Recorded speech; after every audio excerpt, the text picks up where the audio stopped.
জয় Hind defence লাভার। ভারতীয় নৌবাহিনীর জন্য একটি বড় সুখবর এসেছে ভারতের প্রতিরক্ষা মন্ত্রণালয় থেকে। এই ভারতের প্রতিরক্ষা মন্ত্রণালয় থেকে খবর এসেছে যে ভারত সরকার ভারতীয় নৌবাহিনীর জন্য 19,000 করোড় টাকায় 200 নতুন ব্রহ্মস মিসাইল ক্রয় করছে।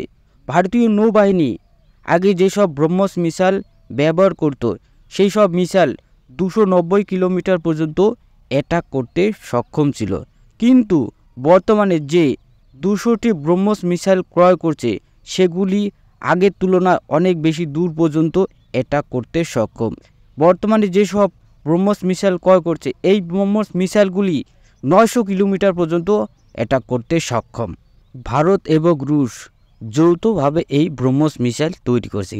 যখন ভারত আর রুশ এই ব্রহ্মস মিসাইলটি তৈরি করে তখন ভারত এমটিসিআরের মেম্বার ছিল না, তাই 290 কিলোমিটারের বেশি দূরত্বের মিসাইল যৌথভাবে বানানো সম্ভব ছিল না। 2016 সালের পর যখন ভারত এমটিসিআরের মেম্বার হয় তখন এই ব্রহ্মস মিসাইল 290 কিলোমিটারের উপরে রেঞ্জ বানাতে শুরু করে, ধীরে ধীরে টেস্ট করতে থাকে এবং আজ পর্যন্ত 900 কিলোমিটার পর্যন্ত এই ব্রহ্মস মিসাইলের দূরত্ব বাড়ানো হয়েছে। তোমরা সবাই জানো মিসাইলের ক্ষেত্রে 290 কিলোমিটার রেঞ্জের মিসাইল বেশি একটি বড় রেঞ্জের মিসাইল না।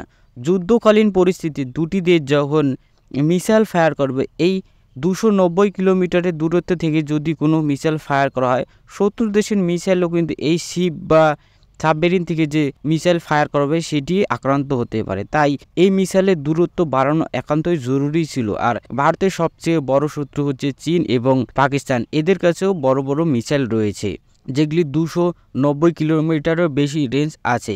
তাই ভারতেরও প্রয়োজন 290 কিলোমিটারের বেশি দূরে যেন আঘাত করতে পারে এমন মিসাইলে। তাই ভারত এই 900 কিলোমিটারের মিসাইল বানিয়েছে। আর তাছাড়া তোমরা তো দেখেছো ইউক্রেন এবং রাশিয়ার যুদ্ধে, যেখানে রাশিয়া 2000 কিলোমিটারের দূরত্বের ক্যালিবার মিসাইল ফায়ার করছে, সেখানেও রাশিয়ার শিপগুলি ইউক্রেনের মিসাইল দ্বারা আক্রান্ত হয়ে যাচ্ছে। তো সেখানে ভারতের 290 কিলোমিটারের মিসাইল কী বা করতে পারে? তাই ভারতেরও চাই আরও দূরত্বের মিসাইল। তাই ভারত 900 কিলোমিটারের মিসাইল বানিয়েছে, কিন্তু এই ব্রহ্মস মিসাইল শুধু 900 কিলোমিটার মধ্যেই আটকে থাকবে না। ভারত এই মিসাইলকে 1500 কিলোমিটারের মধ্যে দূরত্বে আঘাত করতে পারে এমন পর্যায়ে নিয়ে যাবে। ইনফরমেশনটি কেমন লাগলো তোমাদের অবশ্যই কমেন্ট করে জানাবে এবং ইনফরমেশনটি ভালো লাগলে চ্যানেলটি অবশ্যই সাবস্ক্রাইব করবে। Thank you for watching video. জয় হিন্দ।